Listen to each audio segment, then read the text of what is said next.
আসসালামু আলাইকুম। আজকে আমি শেয়ার করব সব থেকে সহজ নিয়মে কিভাবে কামিজ কাটিং করতে হয়। যারা একেবারেই সেলাই কাজে নতুন বা প্রথম থেকে সেলাই কাজ শিখছেন, কামিজ কাটিং করতে পারতেছেন না, তো অবশ্যই ভিডিওটি স্কিপ না করে আমার ভিডিওটি দেখার অনুরোধ রইল। আশা করি এই ভিডিওটি দেখলে কামিজ কাটিং করতে পারবেন। তো আমি এখানে যে থ্রি পিসটি কাটিং করব সেটা দুই পার্ট মাঝখান থেকে কেটে দুই পার্ট করে নিয়েছি। পিছনের পার্ট দুই ভাঁজে ভাঁজ করেছি এবং সামনের পার্ট দুই ভাঁজে ভাঁজ করে নিয়েছি। তো এখানে আমি হাফ ইঞ্চি থেকে একটু বেশি কাপড় কাটিং করার জন্য এক্সট্রা দাগ দিয়ে নিয়েছি। তারপরে আমি কাঁধের মাপ নিয়েছি 7 ইঞ্চি। এখানে আর মহলের জন্য নিয়েছি 6.5 ইঞ্চি। আপনারা লুজ ফিটিং এর জন্য বাড়িয়ে কমিয়ে নিতে পারেন। তো আমি নিয়েছি 6.5 ইঞ্চি। তারপরে এখানে নিব বডির মাপ। বডি হচ্ছে 40 ইঞ্চি। 40-এর 4 ভাগের 1 ভাগ হচ্ছে 10 ইঞ্চি। তো 10 ইঞ্চি নিয়ে নিয়েছি। 1 ইঞ্চি নিয়েছি এক্সট্রা। তো এখানে আমি নিয়ে নিব হিপের মাপ। আর মহলের দাগ যেখানে দিয়েছি ওইখান থেকে 14 ইঞ্চি নিচে আরেকটি দাগ দিয়ে নিব। 14 ইঞ্চির মাঝখানে হবে 7 ইঞ্চি। তো 7 ইঞ্চিতে আমি আরেকটা দাগ দিয়ে নিলাম। এইভাবে স্কেল দিয়ে সোজা করে দাগ টেনে নিবেন। তো এখন আমি নিয়ে নিব পেটের মাপ। তো পেটের মাপ হচ্ছে 18 ইঞ্চি। 18 ইঞ্চির অর্ধেক হচ্ছে 9 ইঞ্চি। তো আমি এখানে 9 ইঞ্চিতে মার্জিন করে দিব। তো কমর নিব 40 ইঞ্চি। তো 40 ইঞ্চির 4 ভাগের 1 ভাগ হচ্ছে 10 ইঞ্চি। তো আমি এখানে 10 ইঞ্চিতে মার্জিন করে নিব। তারপর শেপ কাট দিয়ে মার্জিন গুলা মিলিয়ে দিব। তো আমার বডি যেহেতু 40 ইঞ্চি সেজন্য কোমরও নিয়েছি 40 ইঞ্চি। আপনারা যার যার মাপ অনুযায়ী কম বেশি করে নিতে পারেন।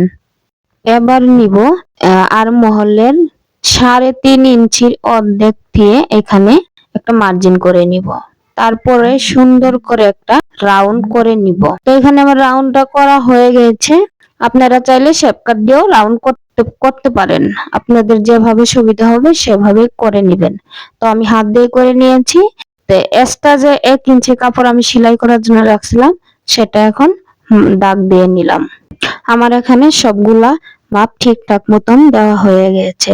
তো নতুন যারা আছেন প্লিজ দয়া করে আমার চ্যানেলটি সাবস্ক্রাইব করে পাশে থাকবেন। আর হ্যাঁ, লাইক দিতে কিন্তু ভুলবেন না। তো এখানে আমি গলার জন্য 2 ইঞ্চি মাপ দিয়ে নিয়েছি। গলার লম্বা নিব 5.5 ইঞ্চি। তো আমি যার জন্য তৈরি করতেছি সে ছোট গলা পরে, তার জন্য আমি নিয়ে নিয়েছি 5.5 ইঞ্চি। আপনাদের মাপ অনুযায়ী গলা ছোট বড় করে নিতে পারেন। তো আমি এখানে 5.5 ইঞ্চি নিয়ে নিয়েছি। তো দাগগুলা মিলিয়ে নিব। তো এখানে আমি গোল গলা দিব। গোল গলার জন্য সুন্দর করে আর মহলে যেভাবে শেপ দিয়েছি এভাবে একটা শেপ দিয়ে নিব। আমার টেবিলটি খুব ছোট হওয়ায় আমি ঠিকভাবে দেখাতে পারতেছি না। তো কেউ কিছু মনে না করে আমার ভিডিওটি দেখবেন। আশা করি আমার এই ভিডিওটি দেখলে নতুন যারা আছেন খুব সহজেই কামিজ কাটিং করতে পারবেন। তো এবার আমি ঘেয়ারের মাপটি নিয়ে নিব। ঘেয়ারের মাপটি নিয়েছি, যে আমাকে কামিজটি বানাতে দিয়েছে সে ঘেয়ার অনেক বেশি পড়ে, তার জন্য 13.5 ইঞ্চি ঘেয়ার আমি নিয়ে নিয়েছি।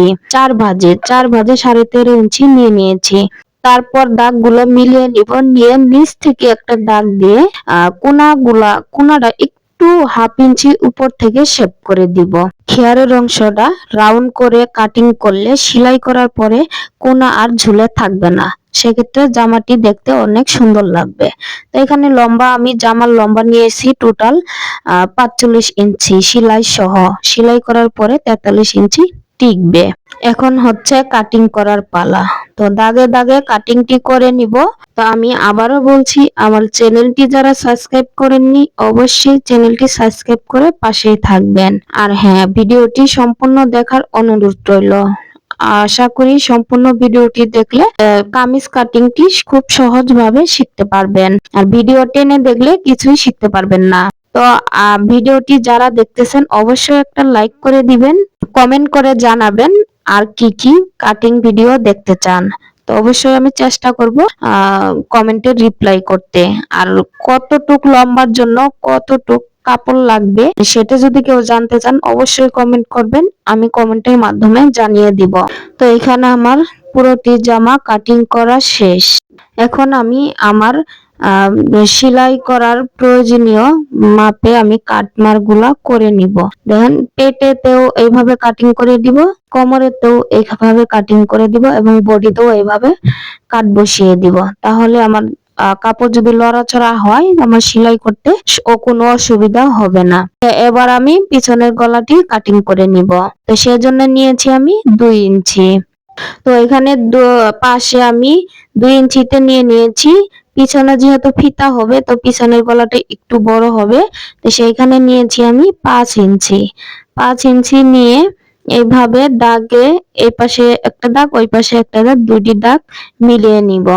মিলিয়ে নিয়ে আমি গোল করে একটা শেপ দিয়ে নিব। তো এখানে যদি আপনারা ডিজাইন গলা করতে চান ডিজাইন গলা যার যার অনুযায়ী করে নিবেন। তো আমি যেহেতু গোল গলা দিব সেজন্য আমি গোল গলায় কাটিং করে নিলাম। ঠিক একই নিয়মে আমি সামনের পাটও কেটে নিব। তো আজকের ভিডিওটি এই পর্যন্তই। আশা করি ভিডিওটি ভালো লাগলে অবশ্যই চ্যানেলটি সাবস্ক্রাইব করে ভিডিওতে একটা লাইক দিয়ে পাশে থাকবেন। তো আল্লাহ হাফেজ।